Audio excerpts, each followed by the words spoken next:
안녕하세요. 오늘은 프로그래머스의 타겟 넘버라는 문제를 같이 풀어보겠습니다. 이 문제는 DFS와 재기함수를 활용할 수 있었던 그런 문제입니다. 넘버스 배열에 111이라는 숫자가 들어왔고 타겟을 1로 잡았다면 정답이 어떻게 나올 것인가, 그걸 한번 예제를 봐보겠습니다. 우리가 각 숫자별로 선택할 수 있는 것은 더하거나 빼기입니다. 즉 우리가 첫 번째 숫자를 더할 수도 있고 뺄 수도 있고, 두 번째 숫자를 더하거나 뺄 수 있고, 세 번째 숫자도 마찬가지일 겁니다. 그러면은 경우의 수를 따져봤을 때는 2 곱하기 2 곱하기 2가 되기 때문에 총 8가지의 경우의 수가 생기겠죠. 연습을 위해서 문제를 푸실 때는 큰 상관이 없지만 실제 시험장에서 내가 이거를 DFS로 완전 탐색을 다 해도 괜찮을까를 먼저 따져보시고 싶다면 시간 복잡도라는 걸 계산해야 되는데, 그걸 너무 복잡하게 계산하기보다는 테스트 케이스의 최악의 경우에 몇 번의 연산을 해야 되는지를 계산해보고 그게 얼추 500만 번 미만이라면 충분히 가능하다라고 생각하시고 문제를 푸셔도 좋을 것 같습니다. 이 문제에서는 넘버스 배열이 최대 20개의 숫자까지 들어올 수 있다라고 했고, 그 20개 숫자에 대해서 각각 2가지의 경우의 수가 있기 때문에 2를 20번 곱한 게 우리의 최악의 경우의 수가 되는 거고, 그건 다른 말로 2의 20승인 100만 번 정도가 된다라는 것을 의미합니다. 그럼 충분히 재기함수를 통해서 완전 탐색을 다 해도 시간 복잡도에는 문제가 없다라는 것을 짚고 넘어갈 수 있겠습니다. 그럼 이걸 DFS를 풀듯이 하나씩 경우의 수를 따져본다면 첫 번째 경우의 수는 모든 것을 다 더해보는 경우의 수가 될 겁니다. 그럼 이 경우에 썸은 3이 될 거고 타겟과 같지 않기 때문에 앤서는 0으로 남아있을 겁니다. 그럼 이걸 똑같이 7번을 더 해볼 텐데 그 다음 경우의 수는 더하고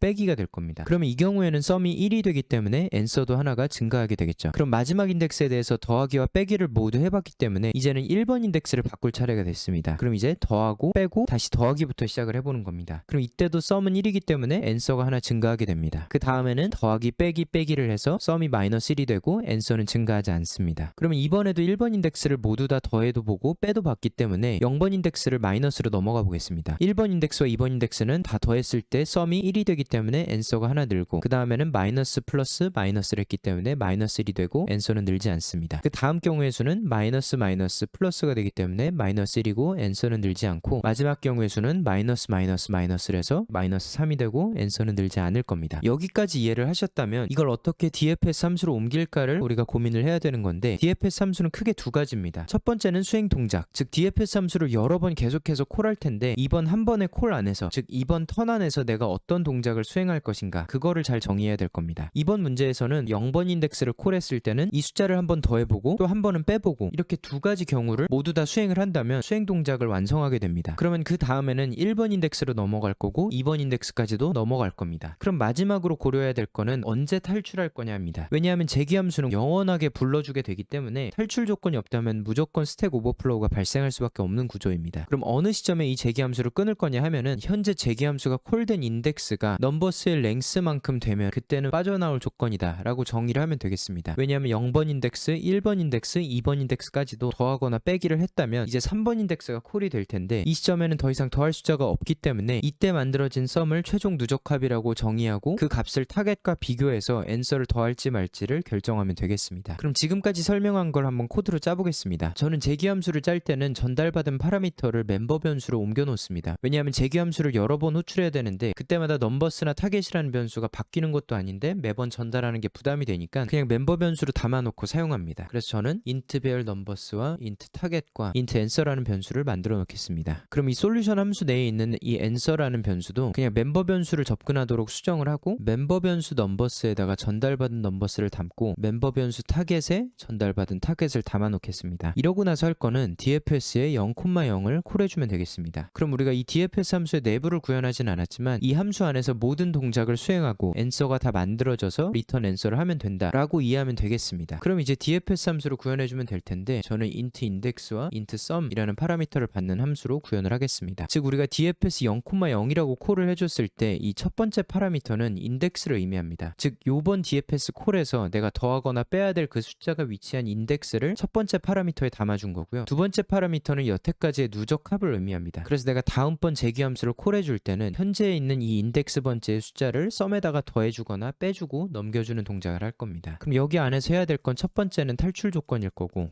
두 번째는 수행 동작이 될 겁니다. 근데 저는 구현 순서상은 당연히 수행 동작을 먼저 구현을 합니다. 여기서 다음번 DFS 함수로 콜해줘야 되는데 인덱스 값은 현재 인덱스에 하나를 더한 값을 넘겨주면 되겠습니다. 왜냐하면 이 자료에서 보다시피 0번 인덱스를 더했다면 그 다음에는 1번 인덱스로 가야 되기 때문에 지금 받은 이 인덱스 값에다가 하나를 더해서 그 다음 숫자를 더하거나 빼라 라는 의미로 인덱스 플러스 1을 전달해주면 되고, 두 번째 파라미터인 썸에다가는 넘버스의 인덱스 값을 더해주면 되겠습니다. 즉 여태까지 만들어진 누적 합에다가 현재 인덱스 번째 숫자를 더해서 다음 DFS 함수로 콜해주는 겁니다. 그럼 이 DFS라는 함수 내에서의 수행 동작 중 더하는 경우의 수를 구현한 겁니다. 그럼 빼는 동작을 한번 해보면 인덱스 플러스 1, 즉 인덱스는 똑같이 다음 번째로 넘어갈 건데 썸에다가 넘버스의 인덱스 번째를 더하는 게 아니라 빼서 넘겨줄 겁니다. 즉 여태까지의 누적 합에다가 현재 숫자를 더한 거를 콜해주는 거고, 그 다음에는 뺀 것도 콜해주는 겁니다. 지금 상태로는 무한하게 돌 수밖에 없으니까 탈출 조건을 넣어줄 텐데 인덱스가 넘버스의 랭스와 같아지는 그 순간 우리는 리턴하면 되겠습니다. 근데 이 시점에 리턴만 할 게 아니라 우리가 비교해야 될 것은 썸이 타겟과 같느냐, 그거를 비교해야 되는 거고, 만약에 그렇다면 앤서를 뿔뿔 해주면 되겠습니다. 그러면 이제 코드 작업은 다 끝난 겁니다. 이대로만 제출하면 정답이 잘 나올 텐데, 제가 재귀함수에 대해서 설명하고 DFS 문제풀이를 하면은 첫 번째 경우의 수는 그나마 이해가 되는데, 그 다음에 도대체 어떻게 더하기 빼기 더하기를 하고 빼기 빼기 더하기를 하고 이것까지는 도저히 그려지지가 않는다 라고 하시는 분들이 많아서 제가 추가 자료를 준비했습니다. 현재 이 가로축은 재기함수의 뎁스입니다. 메인 함수에서 시작해서 이 뎁스가 하나씩 늘어가는 것을 보여주는 거고, 세로축은 시간의 흐름, 즉 코드의 진행 순서에 따라서 진행된다라고 이해하시면 되겠습니다. 그럼 처음에는 메인 함수에서 DFS 0,0을 콜해줍니다. 그럼 0번째 인덱스를 더해보는 겁니다. 즉 인덱스가 0으로 들어왔기 때문에 인덱스는 무조건 1로 증가할 거고, 여태까지의 누적합이 0이었기 때문에 현재 0번째 인덱스에 있는 숫자인 1을 0에다가 더해서 1이라는 썸값을 넣고 그 다음 재기함수로 콜해주는 겁니다. 그러면 1-1단계로 넘어오는데, 이때는 1이라는 인덱스로 들어왔기 때문에 이제는 2라는 인덱스 값으로 그 다음번 재기함수를 콜해줄 거고, 여태까지 누적합인 1에다가 현재 숫자인 1을 더해서 2가 될 겁니다. 그럼 이번에도 마찬가지로 넘겨줬을 때 인덱스를 하나 늘려주고 현재 값인 2에다가 1을 더해줘서 3이 되는 겁니다. 그럼 여기서 다시 한번 콜을 해줄 텐데, 이때는 인덱스가 3으로 들어왔기 때문에 넘버스의 랭스와 같아서 무조건 탈출하게 됩니다. 근데 이때 하는 것은 현재의 썸이 타겟과 같냐를 한번 비교해보고 같지 않기 때문에 앤서는 증가하지 않고 그대로 돌아오는 겁니다. 그럼 이 시점에 돌아왔을 때는 우리가 2,2에서 들어와서 덧셈을 해보고 빠져나온 상태이기 때문에 이제는 뺄셈을 해볼 차례가 되는 겁니다. 인덱스는 무조건 하나를 늘려줘야 되기 때문에 3이 되지만 썸은 2에다가 현재 나의 값인 1을 빼서 1로 넘겨주는 겁니다. 그럼 이번에도 마찬가지로 탈출을 할 텐데 썸이 타겟과 같기 때문에 앤서는 1이 됩니다. 그럼 여기서 돌아왔는데 보니까 이미 요 2번 뎁스는 끝난 거죠. 그럼 여기서 더 이상 할 게 없어서 한 단계 더 올라갑니다. 그럼 이때 내가 더 할 게 남았나 봤더니 1-1에서 더하기만 했으니까 빼기를 해보는 겁니다. 나의 현재 값인 1을 썸 1에서 빼서 0이라는 썸으로 그 다음 재기함수로 호출해 줍니다. 나는 좀 인덱스가 헷갈리는데, 나는 좀 다른 방식으로 정리를 하고 싶은데 라고 생각하신다면 그렇게 정리하셔도 좋습니다. 어떤 방법으로든 간에 재기함수를 완벽하게 그려보고 이해할 수 있어야 됩니다. 여기서 이해한다라는 건 그냥 코드만 뚫어져라 보는 게 아니라 이런 식으로 각각을 다 그려봐야지만 이 한 줄의 의미를 완벽하게 이해할 수 있게 됩니다. 그리고 그때서야 비로소 재기함수를 직접 짜는 것도 쉬워지게 되고요. 이걸 너무 어려운 문제로 하기보다는 쉬운 재기함수 문제부터 다 그려보고 그 감을 계속 잡다 보면 제가 봤을 때는 5문제, 많아도 10문제 안에는 충분히 재기함수 이해하실 수 있고, 그렇게 이해하고 나서도 작은 버그는 날 수 있어도 도저히 뭐가 뭔지 모르겠다라는 멘붕 상태까지는 가지 않을 겁니다. 그래서 재기함수에 대해서 정리하고 오늘 마무리를 하자면, 첫 번째로는 재기함수를 구현할 때 수행 동작을 가장 먼저 구현해야 된다. 즉 이번 재기함수 안에서 내가 뭘 수행해야 될지를 정확하게 이해해야 되고 정의해야 된다라는 거고, 두 번째는 탈출 조건을 정의해야 된다는 겁니다. 그리고 마지막으로는 무작정 코드를 수행하면서 따라가려고 하는 게 아니라 내가 컴파일러가 됐다라고 생각하고 그냥 한 단계 한 단계 다 손으로 그려보시고 이게 맞는지를 검토하는 과정을 계속 반복하면 얼마든지 DFS와 재기함수를 잘 활용하게 될 겁니다. 이 연습을 해보시고 몇 개 정도의 문제를 풀었을 때 나는 감을 잡았다라는 걸 댓글로 남겨주시면 다른 분들이 보시고도 큰 동기부여가 될 수 있을 것 같습니다. 그럼 오늘 영상은 여기서 마무리하고 저는 더 유익한 컨텐츠로 찾아뵙겠습니다.